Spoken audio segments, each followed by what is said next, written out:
നമസ്കാരം. Raf talks ഫുട്ബോളിലേക്ക് ഏവർക്കും സ്വാഗതം. സൂപ്പർ താരം ക്രിസ്ത്യാനോ റൊണാൾഡോയുടെ ഒരു കടുത്ത ആരാധകനാണ് യുവ പ്രതിഭയായ അലജാൻഡ്രോ ഗർണാച്ചോ. നമുക്കറിയാം, മാഞ്ചസ്റ്റർ യുണൈറ്റഡിൽ വെച്ച് ക്രിസ്ത്യാനോ റൊണാൾഡോക്കൊപ്പം കളിക്കാനുള്ള ഒരു ഭാഗ്യം അദ്ദേഹത്തിന് ലഭിച്ചിട്ടുണ്ട്.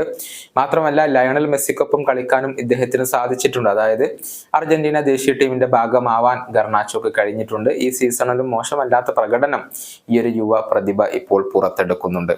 എവർട്ടനെതിരെയുള്ള മത്സരത്തിൽ താരം ഒരു തകർപ്പൻ ബൈസിക്കിൾ കിക്ക് ഗോൾ നേടിയിരുന്നു. അത് വലിയ ശ്രദ്ധ പിടിച്ചു പറ്റിയ ഒന്നായിരുന്നു. ഇപ്പോഴിതാ ഈ താരത്തിന് ചില ഉപദേശങ്ങളൊക്കെ നൽകിക്കൊണ്ട് യുണൈറ്റഡിന്റെ പോർച്ചുഗീസ് താരമായ ഡിയഗോ ഡാലോട്ട് രംഗത്ത് വന്നിട്ടുണ്ട്. അതായത് ഗർണാച്ചോ സ്വന്തമായി ഒരു വഴി ഉണ്ടാക്കണം എന്നാണ് ഇപ്പോൾ ഡാലോട്ട് പറഞ്ഞിട്ടുള്ളത്. ഫുട്ബോൾ ലോകത്ത് മെസ്സിയും റൊണാൾഡോയും നെയ്മറും ഒക്കെ ഒന്നേ ഉള്ളൂ എന്നും ഇദ്ദേഹം കൂട്ടിച്ചേർത്തിട്ടുണ്ട്.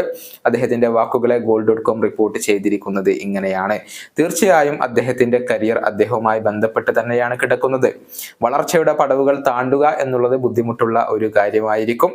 പക്ഷെ ഇനി പുതിയ മെസ്സിയോ റൊണാൾഡോയോ ഉണ്ടാകുമെന്ന് ഞാൻ കരുതുന്നില്ല. ഗർണാച്ചോ ചെയ്യേണ്ടത് സ്വന്തമായി ഒരു വഴി ഉണ്ടാക്കുക എന്നതാണ്. ഇത്തരം മികച്ച താരങ്ങളെ മാർഗനിർദ്ദേശമായി കൊണ്ട് അദ്ദേഹത്തിന് ഉപയോഗിക്കാം. മെസ്സിയും റൊണാൾഡോയും നെയ്മറും ഒക്കെ ഫുട്ബോൾ ലോകത്ത് ഒന്ന് മാത്രമേ ഉള്ളൂ. അത് അതുല്യമായ ഒരു കാര്യമാണ്. അദ്ദേഹത്തിന് സ്വന്തമായി ഒരു വഴി ഉണ്ടാക്കിയെടുക്കാൻ കഴിയും. പക്ഷെ അത് ഒരല്പം ബുദ്ധിമുട്ടായിരിക്കും. ഇതാണ് ഡാലോട്ട് ഇപ്പോൾ പറഞ്ഞിട്ടുള്ളത്.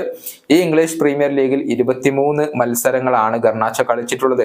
അതിൽ നിന്ന് 5 ഗോളുകളും 3 അസിസ്റ്റുകളും അദ്ദേഹം സ്വന്തമാക്കിയിട്ടുണ്ട്. ഈ വർഷം യുണൈറ്റഡ് കളിച്ച 7 മത്സരങ്ങളിൽ 6 മത്സരങ്ങളിലും അവർ വിജയിച്ചിട്ടുണ്ട്. അതിൽ വലിയ പങ്ക് വഹിക്കാൻ ഗർണാച്ചോക്കും ഡാലോട്ടിനും കഴിഞ്ഞിട്ടുണ്ട്. ഈ വീഡിയോ അവസാനിപ്പിക്കുന്നു. കാണാം.